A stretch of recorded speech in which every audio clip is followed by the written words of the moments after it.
Hello and welcome to Inklings with Irena, the weekly energy show connecting you to your intuitive guidance system. And today I want to talk about dropping pounds, losing weight, and ultimately feeling lighter all around. There's an interesting and fun way to approach this when it comes to energy. So thanks for joining me. My name is Irena Miller. In case we haven't met, I'm an intuitive energy coach, and I've been guiding women for over 2 decades in how to drop the extra baggage. What do I mean by baggage? I mean emotional baggage, energetic baggage, those times when the phrases keep playing over and over in our head. We keep reliving the same situation and we beat ourselves up. We say, why and how do I always end up here? Why does there seem like there's never any money in the bank? No matter how hard I'm working, no matter how much I'm saving, something always comes along and wipes me out. How do I end up exhausted and fatigued all the time? What is going on? Well, this is what I love to be able to give my clients, my students, an insider advantage on just these situations, because there's more to it than what meets the eye, more than the obvious. Sometimes we beat ourselves up because we can't put certain habits or patterns into place, but what it really comes down to is that, maybe it's not you. You may have picked up an energetic pattern along the way, maybe inherited it, genetic, so think of ancestral karmic lineage. Maybe it's your own karma. Maybe it's not even from this lifetime. Maybe somewhere along the way in all of your journeys and adventures, there was an experience that you picked up and it just has been dogging you. So what to do? Well, let me share a story that I love to share about this because it really starts to illustrate in a tangible way how we can release that extra emotional weight and baggage. And then I want to give you 3 tips that you can put into practice right away to help you feel lighter.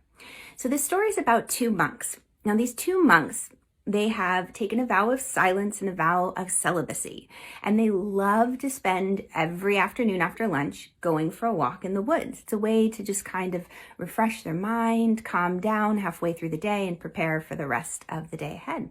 So they're walking through the woods, their usual path, enjoying the chirping of the birds, the rustling of the chipmunks as they run through the leaves, beautiful bright blue sky above, and all of a sudden they hear shouts. They hear a woman's voice shouting for help. And as they approach, they hear the sound of the river. And as they hear the water rushing and they get closer to the woman's shouts, they discover that she's essentially trapped on their side of the river and she needs to get across. She needs to get across to her family and she can't quite get there on her own. She can't swim. The water is racing. It's a little higher and she's looking to the monks for help. Can you please help me? And so the one monk right away goes into action. He scoops the woman up, he carries her across the river, and he says, don't worry, it's going to be okay. Everything will be fine. Just hold on. And when they get to the other bank, he places her down on the riverbank nice and safely. And she offers her gratitude. Thank you so much. I'm so grateful for your assistance and for your help. And she goes on her way. In the meantime, this guy's friend, the other monk, is fuming. He's red in the face. He's huffing and puffing. And he finally looks at his friend. And he said, I can't believe you did that. You broke all of our vows. You broke the vow of celibacy by touching this woman and carrying her across the river.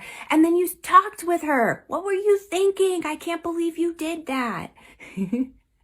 And the monk, as they're walking, realizes that his friend has been harboring this for quite some time because many moments have passed since they've left the riverbank. And he looks at his friend and he says, I put that woman down by the riverbank about 20 minutes ago, and you've been carrying her around all this time. You must be exhausted. So the monk turns and looks at him, just absolutely bewildered. Here's the thing. So often we have experiences in our life that we carry with us that keep us up late at night, that keeps us chewing our nails, that keeps us looking at our bank account, wondering why and where the money's going, so frustrated. And we've picked up things along the way and we just haven't put them down yet. So what I want to encourage you to do is to take a moment and notice the patterns in your life. That's the first thing. We have to be aware, because when we're not aware of the patterns and habits, these karmic experiences, and they just keep coming over and over, and we're stuck in a groove and we're not aware, we can't make a shift or a change. So first off, become aware, know what's going on. Then from that point, the next step you want to take is make sure you're very grounded and present. Take a few very deep breaths. You can imagine just like you're in the woods as well, and like the beautiful oak tree, you grow roots from your feet deep down into the earth. When we're present, when we're grounded and aware, we're less likely to fall into the same old habits and patterns. And from that point, the final thing that I encourage you to do is take a moment to examine that pattern and see if there was something that was trying to catch your attention, some either lesson or experience in the moment that you really needed to digest and incorporate. So for example, like that one monk who was fuming and huffing and puffing for miles, just frustrated and furious with his friend for breaking those vows and can't believe he did it. There's that little moment in time where maybe he was meant to pause and say, rather than worrying about what everybody else is doing, I'm going to focus on myself in this moment. Other people are going to take their actions and do their thing. Rather than getting upset about the outside, and take a moment to turn and focus inward.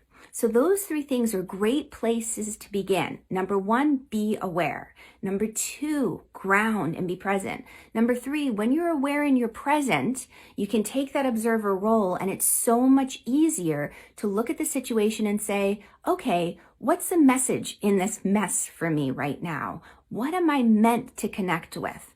So I invite you to do that. If you're interested in more steps to clearing karma and you're ready to take this journey to the next level, then make sure you click on the link and I will have my wonderful assistant set you up. Okay, have a wonderful day. Lots of love, and I'll catch you on the flip side. Bye, guys.